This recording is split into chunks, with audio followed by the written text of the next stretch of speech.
Voilà, je m'appelle Céline Frugier. J'ai été victime de violences conjugales pendant environ 10 ans.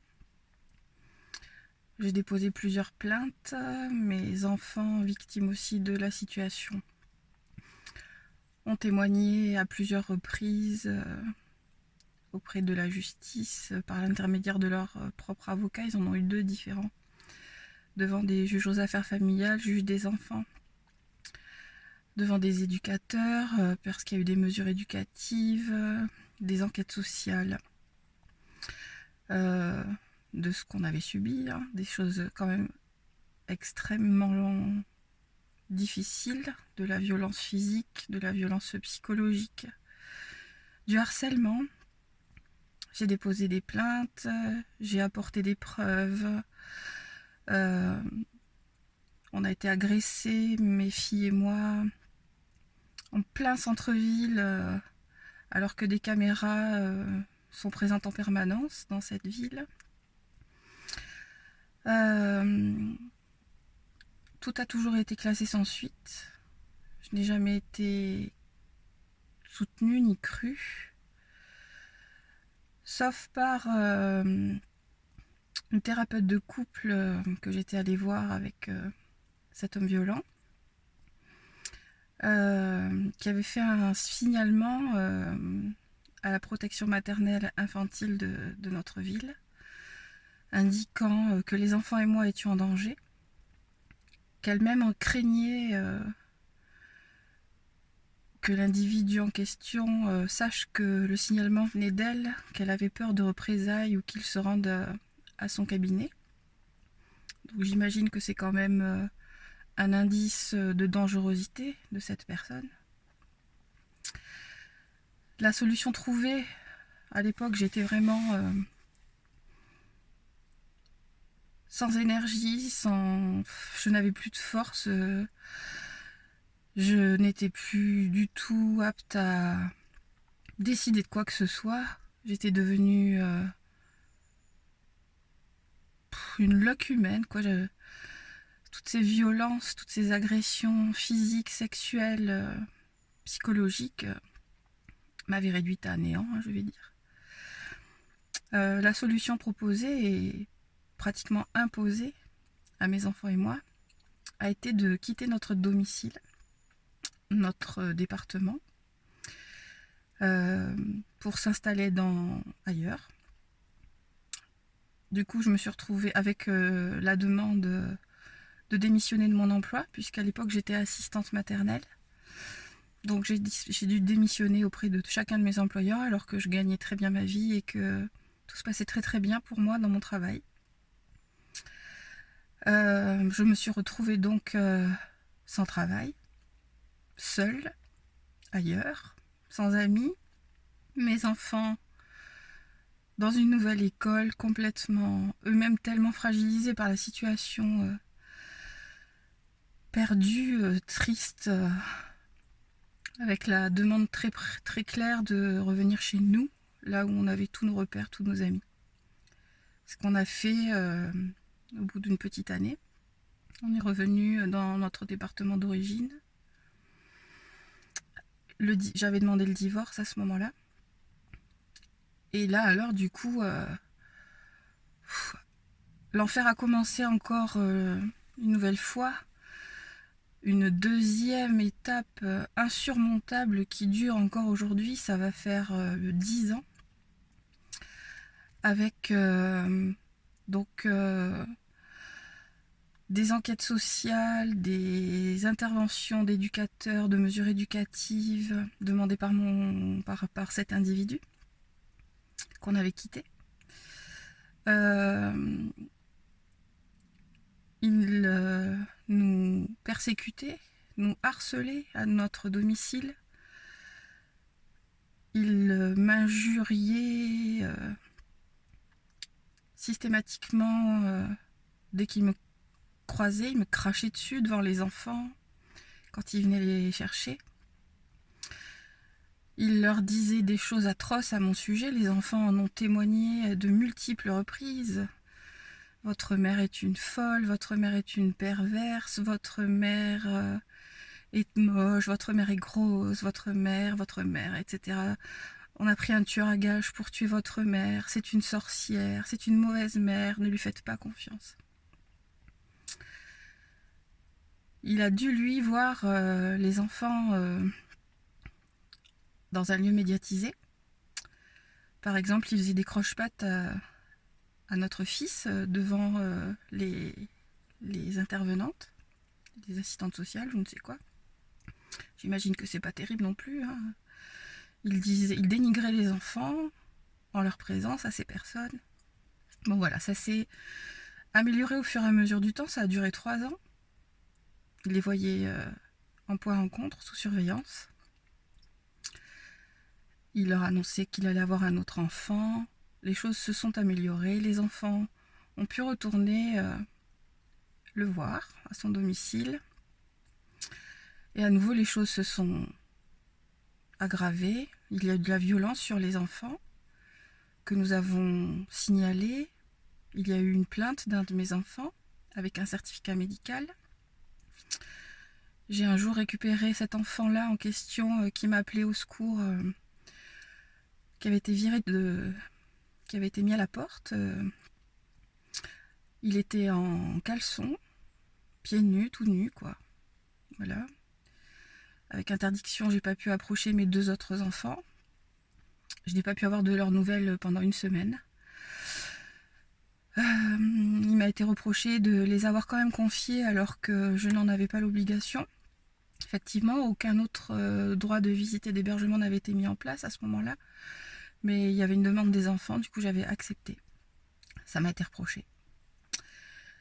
Il a été conclu dans un rapport d'enquête que j'étais une mère probablement aliénante, donc mère aliénante, ça veut dire mère qui fait tout pour que les enfants rejettent l'autre parent, ne veuillent plus le voir. Voilà. Personne n'a jamais pensé à préciser, par exemple, que j'étais allée à plusieurs reprises prendre rendez-vous dans un centre spécial où il y a des médiateurs pour organiser des rencontres avec donc cet individu afin d'apaiser les tensions, de rétablir la communication pour que ça s'arrange, hein, pour qu'on arrive à communiquer, en tout cas normalement en ce qui concerne les enfants. Auprès des éducateurs, j'ai demandé à plusieurs reprises que des confrontations, des rendez-vous soient organisés avec lui et son épouse actuelle, avec laquelle il a eu un autre enfant. Ça n'a jamais été mis en place. J'ai moi-même accompagné mes enfants chez leurs grands-parents paternels avec mon père pour qu'ils ne soient pas coupés de leur famille. Ils sont partis chez eux quelques jours, on les a récupérés quelques jours après. Ça s'était moyennement bien passé, selon les enfants, j'étais pas là. Je ne peux pas l'inventer. On l'a signalé, tout ça. Donc une mère aliénante, normalement, fait tout pour couper, j'imagine, les enfants de leurs autres parents. J'ai essayé de faire strictement l'inverse, hein, c'est-à-dire j'ai essayé de maintenir, de faire en sorte que ça se passe bien, quoi, qu'on arrive à mettre la colère, la haine, la rancune parentale, le conflit parental de côté pour qu'on reste focalisé sur le bien-être des enfants. J'ai invité le couple à plusieurs reprises à venir participer aux fêtes d'anniversaire des enfants, etc. Ça a été refus sur refus sur refus sur refus. Donc ils continuaient à dire des choses horribles sur moi et mes enfants, notamment par exemple qu'ils avaient pris un tueur à gages pour me tuer, etc. Et en conclusion, c'est moi la mère, aliénante. C'est moi le bourreau, c'est moi qui ai favorisé la rupture de lien entre les enfants et leurs autres parents. Alors je me dis que vraiment c'est un petit peu incompréhensible, injuste, je ne comprends pas. Il m'a menacé de mort en présence d'éducateurs et de leur chef de service, d'une éducatrice et de son chef de service, de me trancher les cordes vocales et les 2 bras, devant eux, dans leur bureau, par exemple. Il a menacé d'écraser mon fils en voiture. Il nous a poursuivis, il nous a injurié à la sortie des il m'a injurié à la sortie des établissements scolaires des enfants, devant les parents, devant mes enfants, surtout nos enfants. Voilà, toujours les mêmes mots, hein, espèce de sale perverse, mère indigne, grosse vache, sale pute, sale chienne, sale truie. Enfin voilà, tout ça en présence des enfants, toujours. J'ai des bandes audio dans lesquelles on l'entend m'injurier, injurier nos enfants, que j'ai fait écouter à la police, aux gendarmes, aux éducateurs. Les éducateurs, après l'écoute de ces bandes audio, ont dit que c'était bien qu'il y avait une reprise de communication entre les parents. Or, sur cette vidéo, on ne l'entend que m'injurier. Ou mon fils. Donc voilà, c'est ça une reprise de communication. Et puis voilà, depuis, je suis poursuivie suite à lui, par contre, toutes ces plaintes contre moi pour non-représentation d'enfants. Il y a 2 procédures en cours. Une première, là on attend la décision des juges. 6 mois de prison avec sursis sont demandés. Une obligation de suivi dans un centre pénitentiaire régulièrement. Et une amende de 3 000 € pour lui, la victime supposée.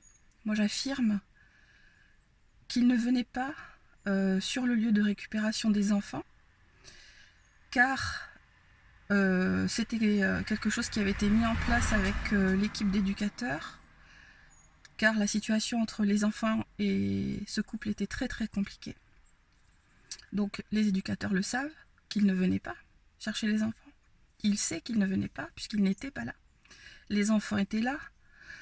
J'ai fourni des preuves, comme quoi ils étaient présents au moment du rendez-vous.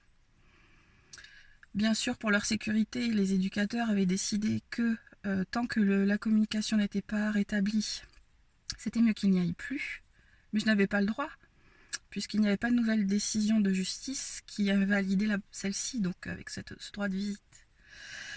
Il a porté plainte une première fois. J'ai prévenu les éducateurs qui m'ont répondu par mail qu'ils étaient au courant, mais que ça n'aurait pas de lourdes conséquences pour moi. Bon, ça fait quand même depuis 2018 que je suis poursuivie par la justice, que je suis baladée, que je suis humiliée, que j'entends des choses à mon sujet qui sont quand même dures. Personne ne me demande jamais de nouvelles des enfants aujourd'hui, par exemple. Comment vont-ils? Jamais. Personne jamais ne m'a demandé, aucun juge, et aujourd'hui comment vont les enfants? Jamais. On me dit juste que je suis celle qui a créé la rupture de lien entre lui et les enfants. Alors je souffre, moi bien sûr, de tout ça. Mes enfants voient bien que ça m'affaiblit à chaque fois, puisque ça nous ramène toujours en arrière.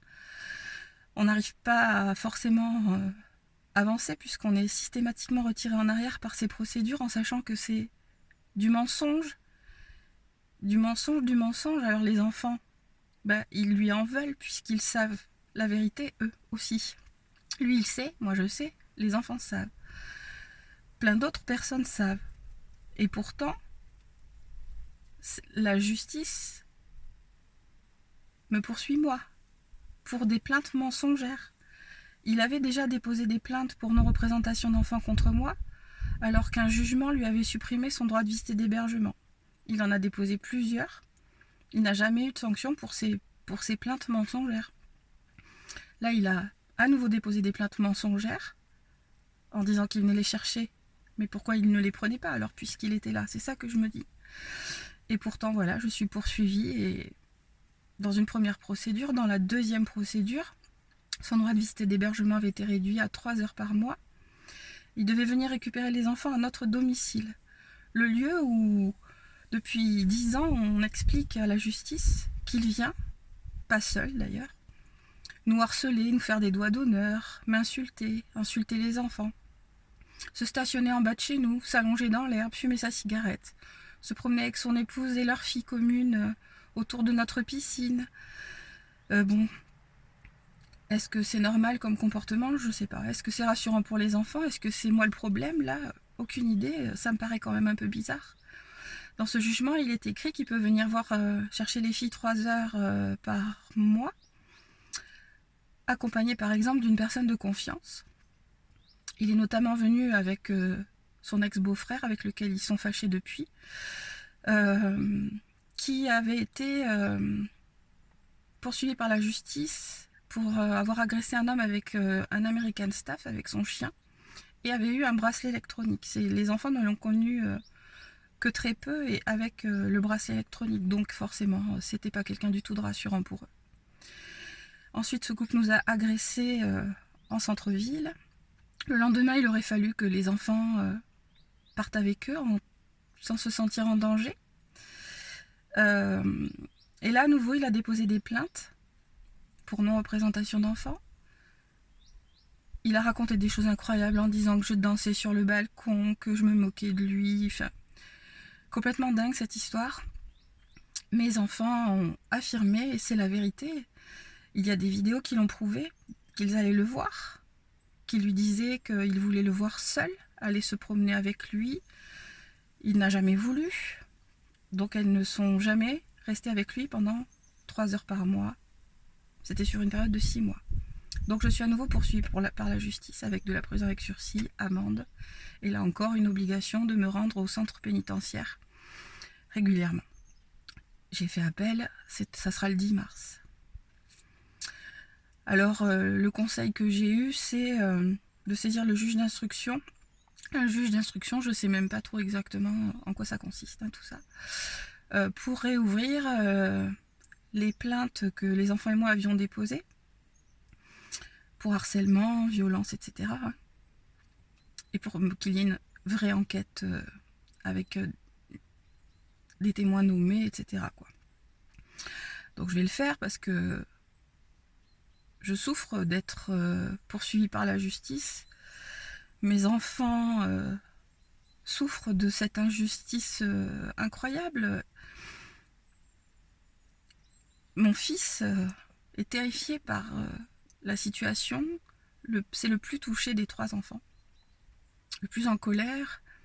Il m'a demandé de ne pas lâcher car il avait besoin que la vérité soit reconnue afin de pouvoir, de son côté en tout cas, lui, essayer d'entamer une démarche de pardon vis-à-vis de cet homme. Les filles, pour l'instant, sont toujours dans le rejet complet. Malheureusement, il habite à 20 minutes de chez nous. J'aurais bien aimé, moi aussi, peut-être, pourquoi pas, avoir du temps pour moi de temps en temps, être seule sans mes enfants et qu'ils voient d'autres choses. Ils avaient le privilège d'avoir une petite sœur en plus. Enfin, tout ça a été gâché, quoi.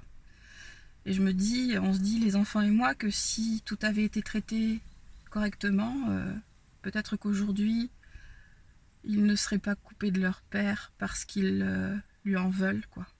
Parce que justice ne leur a pas été rendue à eux non plus. Leur enfance et leur adolescence est partie en fumée. Ils sont bientôt tous majeurs. Personne ne nous a jamais cru. Personne ne nous a jamais protégés. Personne ne nous a jamais défendus. Personne ne l'a jamais sanctionné. La seule chose qui sort sur le tapis assez régulièrement, c'est le rapport d'une expertise psychiatrique que j'ai eue, qui indique grosso modo que je suis une personne avec tout un tas de névroses, qui a une vision de la réalité qui n'est pas correcte, que je suis avec des tendances masochistes. Voilà, cet homme qui est un psychologue assermenté au tribunal, et selon la psychologue qui me suit et une autre personne qui est juriste, un homme qui a été signalé par ses pairs, par ses collègues, par rapport à ces expertises qui ne seraient pas justes. En tout cas, c'est ce que m'a affirmé ma psychologue à moi. Donc ça, je ne pense pas l'inventer. Elle m'affirme que ce rapport d'expertise psychologique me concernant est aberrant. Elle me connaît quand même depuis plusieurs années. Cet homme, je l'ai vu 2h30. Je l'ai vu dans un autre cadre, dans le cadre d'un harcèlement téléphonique que j'avais effectué auprès de mon ex-compagnon, celui d'après mon mari. Cet homme qui a disparu de notre vie, à mes enfants et moi, du jour au lendemain. Je me suis retrouvée, si vous voulez, avec une situation financière incroyable, puisqu'on partageait ensemble une maison dont la location était de 1 200 € par mois. Du coup, ma famille m'a aidée financièrement à payer le loyer, les charges, l'électricité. C'était des milliers d'euros. Me reloger. Je ne travaillais pas. Il fallait que je retrouve un logement pour mes enfants et moi, ce qui a été mission, en tout cas pas impossible, mais très difficile. Il a fallu trouver une solution pour qu'une agence accepte de me faire un bail pour mes enfants et moi. Effectivement, oui, je l'ai harcelé. Je suis tombée vraiment... j'ai perdu la boule. J'ai mis 5 ans à m'en remettre. Ça faisait trop. Après mon ex-mari, après toutes ces procédures, lui s'en va du jour au lendemain. Il n'a même pas récupéré ses meubles, ses affaires. Il a tout laissé, il est parti. J'ai sombré, oui. Là, vraiment, j'ai sombré. J'ai souffert le martyre. Ça faisait trop d'horreur. L'horreur totale pour moi. Donc cette expertise m'a été imposée par le procureur, car mon ex-compagnon avait déposé plainte pour harcèlement téléphonique. Ce qui était vrai, j'ai passé 15 000 SMS en 3 ou 4 ans. Voilà, j'avais complètement perdu la tête. J'étais dans une souffrance indescriptible, vraiment. Là, je sais même pas comment j'ai pu souffrir autant. Mais bon. J'ai essayé de maintenir le cap, plus en parallèle donc les procédures lancées contre moi suite aux plaintes de mon ex-mari. Suite en plus donc des défauts de paiement alimentaire, il a fallu mettre en place une saisie sur salaire. Il a fallu ensuite que je lance une procédure pour récupérer les pensions alimentaires impayées, pour en avoir une augmentation. Enfin, une bataille incroyable, incessante, permanente. Il a fini par devoir rembourser, lui, mon ex-mari. Mon ex-conjoint, lui, rien du tout. Il n'a même pas eu besoin de faire de préavis ni rien. On a le droit de planter quelqu'un, même si on est cobailleur. Avec même un loyer de 1 200 € face à une femme qui a 3 enfants qui ne travaille pas. On a le droit, pas de problème. J'ai eu beaucoup de mal à le supporter. Ma famille m'a donné de l'argent, m'a fait des virements pour que je puisse tout payer. Mon ex-compagnon ne faisait pas de changement d'adresse. Ça a duré 1 an. Ça faisait partie des SMS que je lui écrivais d'ailleurs. Et j'ai eu un contrôle de la CAF qui m'a poursuivi pour fraude, car je me déclarais seule avec mes enfants, ce qui était le cas. J'étais vraiment seule avec mes enfants. Mais comme ma famille et des amis m'avaient prêté de l'argent, du coup j'étais en illégalité vis-à-vis de la CAF. J'ai pas du tout imaginé une seule seconde que je devais déclarer l'argent que ma famille m'avait prêté pour rembourser les loyers, les factures, etc. de la maison que je louais avec mon ex-compagnon qui avait disparu. Du coup j'ai été poursuivie et j'ai dû rembourser 10 000 € environ, un peu plus de 10 000 € d'aide que la CAF m'avait attribuée sur une période de 2 ans, puisque je me déclarais seule dans cet nouveau logement et que je n'avais pas déclaré l'argent qui m'avait été prêté par ma famille ou mes amis. Alors oui, là ça a été dur. Je me suis retrouvée en dossier de surendettement. Voilà, donc il y en a encore pour 4 ans, puisque je l'ai fait tard, je ne savais même plus par où m'y prendre. Voilà. Ces 2 hommes d'ailleurs sont devenus amis, sont en relation, leurs épouses communes, etc. aussi. Voilà. Alors c'est sûr que j'ai souffert et aujourd'hui je souffre de tous ces mensonges, de toutes ces plaintes et de ces non-vérifications. Je jure sur mon honneur, sur mes gosses, que je ne mens pas. Pour en revenir aux plaintes, il ne venait pas chercher les enfants. Il n'était pas là. Et les autres procédures, l'autre procédure, il nous a menacés de mort. Il a menacé d'écraser notre fils en voiture. Il a sonné chez les voisins, hurlé dans la résidence. Il nous poursuivait en voiture. Alors la justice, c'est moi qui la veux. Je veux que la justice nous soit rendue à mes enfants et moi. Et j'espère que le juge d'instruction fera son travail et une nouvelle expertise psychologique a été faite après 19 jours d'ITT qui m'ont été faits par mon médecin, qui elle affirme absolument le contraire de la première et qui conclut sur le fait que je suis, c'était en 2019, tombée dans une profonde dépression suite à toutes ces violences et ce harcèlement. Alors je ne vais pas pouvoir rentrer dans tous les détails parce que sinon je vais me retrouver encore avec une nouvelle plainte pour diffamation. Diffamation de ces personnes qui écrivent sur les réseaux sociaux qu'ils souhaitent mon suicide par exemple. Enfin qu'ils l'espèrent. Bon. Voilà, donc puisque personne ne me demande jamais comment vont les enfants. Bah, les enfants, ils sont heureux, je crois, ils boiteux parce qu'ils se remettront jamais à 100% de toutes ces atrocités qu'ils ont subies dans leur enfance et dans leur adolescence. On n'a jamais permis à mes enfants d'avoir l'esprit serein, puisqu'il y a toujours une procédure en cours et que je suis leur mère. Donc forcément, comme ils savent que leur père ment uniquement dans le but de nuire à leur mère, ben, ils sont en colère contre leur père. Ce qui paraît complètement normal. On s'aime. Au même titre qu'il l'aimait d'ailleurs, lui. Il l'aimait beaucoup. Quand ils étaient petits, ils disaient qu'ils avaient deux mamans parce qu'il était violent, mais il s'occupait bien d'eux. Il les aimait. Ils se sentaient aimer, les enfants. Ils s'en souviennent de cet amour. Donc on n'a pas très bien compris comment pendant 10 ans, après notre séparation, il a pu continuer à ce point vouloir me détruire, s'acharner sur moi, accumuler les conneries, les mensonges, les horreurs, les violences, alors qu'on était séparés. Et que la seule chose qui était importante, c'était les enfants. Les 3 enfants, les nôtres.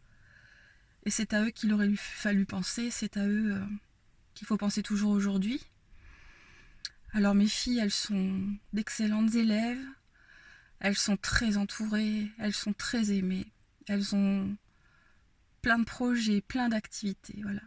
Et mon fils, lui, il est très aimé. C'est un élève moyen, un peu feignant, travailleur assez moyen, on va dire. Très bien entouré, très aimé aussi. J'ai eu plus de difficultés à le sortir de ses tourments, parce que lui, il est très très en colère, encore un peu aujourd'hui bien sûr, mais voilà. Je pense que j'ai des défauts, personne n'est parfait. Effectivement, j'ai dû leur transmettre mes angoisses quand ils allaient chez leur père et son épouse. Je peux pas le nier, personne. Enfin, c'est sûr même. Mais j'ai accepté d'échanger des Noëls, des dates. J'ai été très flexible, toujours dans l'intérêt de mes enfants.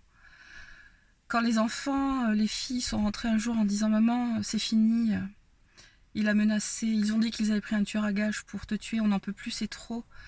Une de mes filles dit on a tout fait pour essayer de garder le lien avec lui, mais maintenant c'est fini. Franchement, je les ai compris. Je les ai compris et je les ai soutenus dans cette démarche. Et je crois que c'est pour ça qu'aujourd'hui, ils ne sont pas devenus cinglés et qu'ils sont si fantastiques, si merveilleux. Tous ceux qui les connaissent les aiment. Voilà.